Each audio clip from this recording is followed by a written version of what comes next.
You all have narcissistic traits. Yes, you do. You there, the fellow in the red jumper, you have narcissistic traits. And you, madam, with the curly blonde hair, narcissistic traits. Oh, yes. And you there, with that rather fetching necklace that you're wearing, you have them as well. And you three at the back, you can stop talking and listen.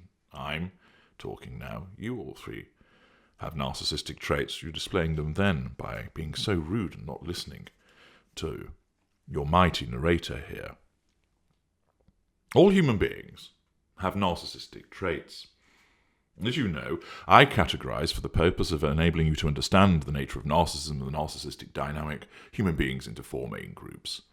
My group, the narcissists, rampant with narcissistic traits and with no empathic traits whatsoever, although some of us will fake them. Narcissistic individuals, strong on narcissistic traits, low on empathic traits. Normals, having both narcissistic and empathic traits, generally fewer in number and weaker in strength. And then your lot, the empaths. Empathic traits and narcissistic traits. Invariably, some of you can have quite strong or even strong narcissistic traits, but you have stronger empathic ones.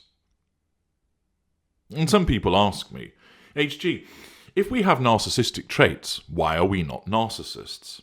Well, quite simply, you're not narcissist because you don't have narcissistic personality disorder. You're not narcissist because you don't manipulate as a means of obtaining the prime aims. You're not narcissist because you aren't haughty and arrogant. You're not narcissist, for instance, because you don't lack emotional empathy. There's a whole raft of reasons why you are not narcissists. Yet why is it that you have narcissistic traits? Well, because they serve a purpose. Because narcissistic traits, in a certain constitution and in conjunction with empathic traits, can be utilized in what would be deemed as a healthy way. My narcissistic traits, for instance, let's take vanity or infidelity or pride, serve my function entirely appropriately. They're not kept in check by any empathic traits, because I don't have any. My narcissistic traits are governed by my narcissism and the application of those traits in appropriate circumstances. The facade may regulate them so that they are not overbearing, but there are no empathic traits to regulate them. Contrast that with an empath, and an empath will have narcissistic traits, but they are kept in check by the stronger empathic traits most of the time. An example of this is the so-called healthy narcissistic trait. So let's take pride as an example. Let's take an individual who takes pride in the appearance of their house. It's painted on the outside. The garden is well maintained. It's clean. It's tidy. The roof doesn't leak, and it looks like a show home. And this person puts time and effort into the maintenance and upkeep of this property.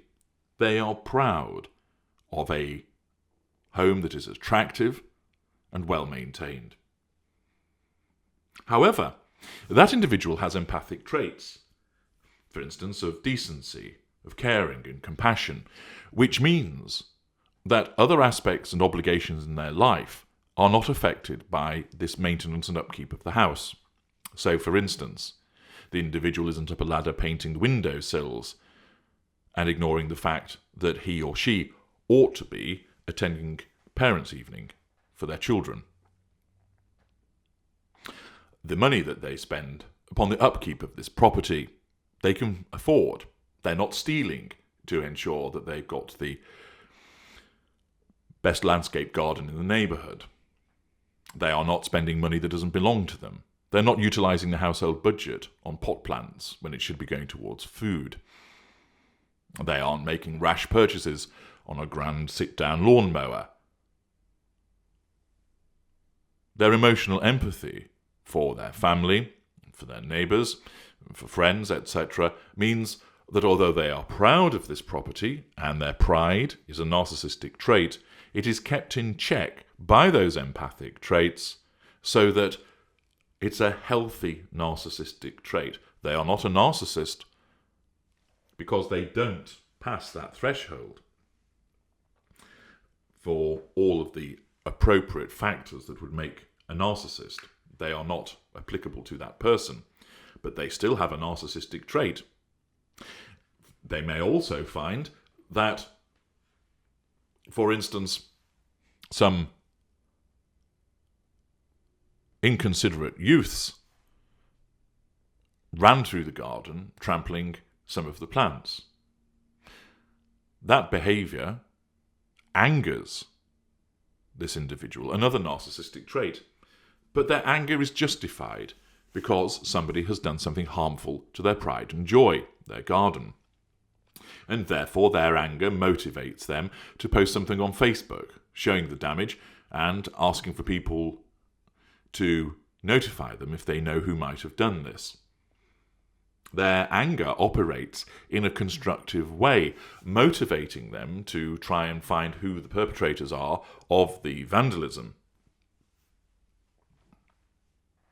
rather than going out and finding 3 youths in the street and assuming it was them that had done the damage to the greenhouse and to the plants and clocking them around the head. Again, their anger motivates them to take action, but within the trait of their empathic traits, for instance, a strong moral compass and decency. They direct their anger in an appropriate way. If that individual were a narcissist, there would be no empathic traits keeping those narcissistic traits in check. And so what would happen is that individual would spend a lot of the time cleaning the house, making sure it's tidy, maintaining it, and would miss out on, for instance, doing things with their children, preferring to ensure that the house was immaculate rather than going on a day trip with the family. Losing their temper, for instance, with members of the family if they make a mess inside, rather than asking them to be considerate, or realising children are children and they have to clean up after them anyway, but shouting and bawling at them for disturbing the arrangement of the cushions on the sofa. Such an individual, having no emotional empathy, having no restraint on those narcissistic traits, behaves in a manner which is unpleasant, and therefore the anger and the pride and the vanity, for instance, shine through to the detriment of other people. The household budget is spunked on useless potpourri or scented candles galore, much to the annoyance of the spouse, who opens the fridge to find that there's nothing in it and has to dine on the smell of linen rather than actually having something substantial to eat. The waft of the appropriate candle, supposedly providing sustenance. The narcissist, being self-absorbed, driven by narcissistic traits with no emotional empathy, is focused only on the maintenance of this property. And because it is seen as an extension of themselves, and the narcissist will triangulate people with the property so that they will assert control over them by receiving praise for how well maintained the gardens are, and of course receive fuel. Those prime aims, of course, are the be-all and end-all.